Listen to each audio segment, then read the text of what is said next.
قصاص الانبیاء کا مصنف نمرود کی خدائی کا تذکرہ کرتے ہوئے لکھتا ہے کہ نمرود کنان بن آدم بن سام بن نوح کا بیٹا تھا اور زبان اس کی عربی تھی۔ اس نے اپنے لشکر کی مدد سے ملک شام اور ترکستان کو فتح کیا، بعد ہندوستان اور روم کو بھی قبضہ میں لایا اور مشرق سے مغرب تک تمام جہان پر اس کی حکومت تھی اور بابل اس کا دارالسلطنت تھا۔ اس نے 1700 سال تک بادشاہت کی۔ وہ بڑا متکبر تھا اور کہتا تھا کہ میں خدا ہوں۔ آسمان کا خدا کیا چیز ہے؟ تب خدا نے حضرت ابراہیم کو پیدا کیا اور حضرت ابراہیم نے نمرود کو خدا واحد پر ایمان لانے کی دعوت دی، مگر نمرود نے یہ دعوت ٹھکرا دی۔ جیسا کہ قرآن میں ہے، کیا تم نہیں جانتے کہ اس نے ابراہیم سے اس کے رب کے بارے میں بحث کی، وہی جس نے اس کو بادشاہت عطا کی تھی؟ جب ابراہیم نے کہا کہ میرا رب تو وہ ہے جو حیات اور موت دیتا ہے، تو اس نے کہا کہ میں بھی حیات اور موت دیتا ہوں۔ حضرت ابراہیم کی بت شکنی کا چرچا ہوا اور نمرود کو خبر پہنچی کہ ابراہیم دیوتاؤں کی پوجا کی مخالفت کرتا ہے، تو وہ بہت برہم ہوا اور اس کے مصاحبوں نے اس کو مشورہ دیا،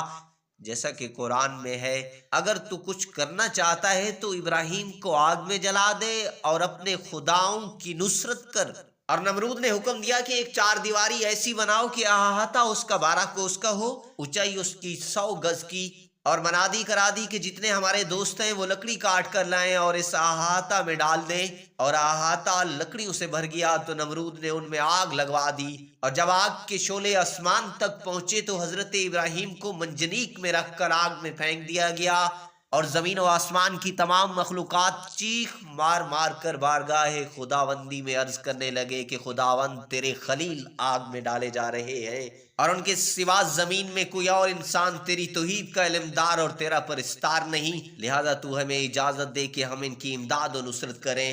تو اللہ تعالیٰ نے فرمایا کہ ابراہیم میرے خلیل ہیں اور میں ان کا معبود ہوں، تو اگر حضرت ابراہیم تم سب سے فریاد کر کے مدد طلب کریں تو میری اجازت ہے کہ سب اس کی مدد کرو، اور اگر وہ میرے سوا کسی اور سے کوئی مدد طلب نہ کریں تو تم سب سن لو کہ میں ان کا دوست اور حامی و مددگار ہوں، لہٰذا تم اب ان کا معاملہ میرے اوپر چھوڑ دو۔ اس کے بعد حضرت ابراہیم کے پاس پانی کا فرشتہ آیا اور کہا کہ اگر آپ فرمائیں تو میں پانی برسا کر اس آگ کو بجھا دوں۔ پھر ہوا کا فرشتہ حاضر ہوا اور اس نے کہا کہ اگر آپ کا حکم ہو تو میں زبردست آندھی چلا کر اس آگ کو اڑا دوں۔ تو آپ نے ان دونوں فرشتوں سے فرمایا کہ مجھے تم لوگوں کی کوئی ضرورت نہیں، مجھ کو میرا اللہ کافی ہے،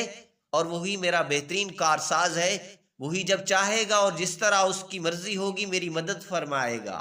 اور جب آپ آگ کے شعلوں میں داخل ہو گئے تو حضرت جبرائیل علیہ السلام تشریف لائے اور کہا کہ اے خلیل اللہ، کیا آپ کو کوئی حاجت ہے؟ تو آپ نے فرمایا تم سے کوئی حاجت نہیں ہے۔ تو حضرت جبرائیل علیہ السلام نے کہا کہ پھر خدا سے اپنی حاجت عرض کیجئے۔ تو آپ نے جواب دیا کہ وہ میرے حال کو خوب جانتا ہے، لہٰذا مجھے اس سے سوال کرنے کی کوئی ضرورت ہی نہیں ہے۔ اس وقت حضرت ابراہیم علیہ السلام کی عمر شریف 16 یا 20 برس کی تھی، اور اسی وقت غیب سے آواز آئی جس کا ترجمہ ہے، ہم نے کہا کہ اے آگ ٹھنڈی ہو جا ابراہیم پر، اور وہ آگ حضرت ابراہیم کے لیے گلشن حیات بن گئی تھی۔ تب نمرود نے ابراہیم کے خدا سے آسمان پر لڑنے کا عزم کیا۔ تبری کہتا ہے کہ نمرود نے گدھ کے 4 بچے پالے، اور جب وہ گوشت اور شراب پی پی کر خوب موٹے ہو گئے تو ان کو اپنے تخت کے چاروں پایوں سے باندھا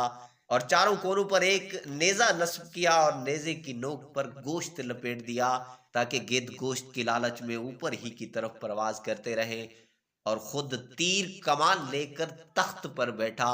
اور گدھ نمرود کو لے کر آسمان کی طرف اڑنے لگے، اور نمرود اپنی اونچائی پر پہنچ گیا کہ پہاڑ مٹی کا ڈھیر نظر آنے لگا اور کرۂ ارض سمندر میں جہاز کی مانند دکھائی دینے لگا۔ تب نمرود نے آسمان پر تیر چلایا، لیکن تیر واپس آ گیا اور نمرود اپنے ارادے میں ناکام رہا۔ آخرکار خدا کے حکم سے ایک کیڑا اس کی ناک میں گھس گیا اور نمرود 400 برس تک اذیت اٹھاتا رہا اور پھر ہلاک ہو گیا۔ ناظرین، ہماری یہ ویڈیو کیسی لگی اس کے بارے میں ایک کمنٹ ضرور دیجیے گا۔ ہاں، اگر ابھی تک آپ نے ہمارا چینل سبسکرائب نہیں کیا تو پلیز اس ویڈیو کو لائک اور چینل کو سبسکرائب کرنا نہ بھولیے گا۔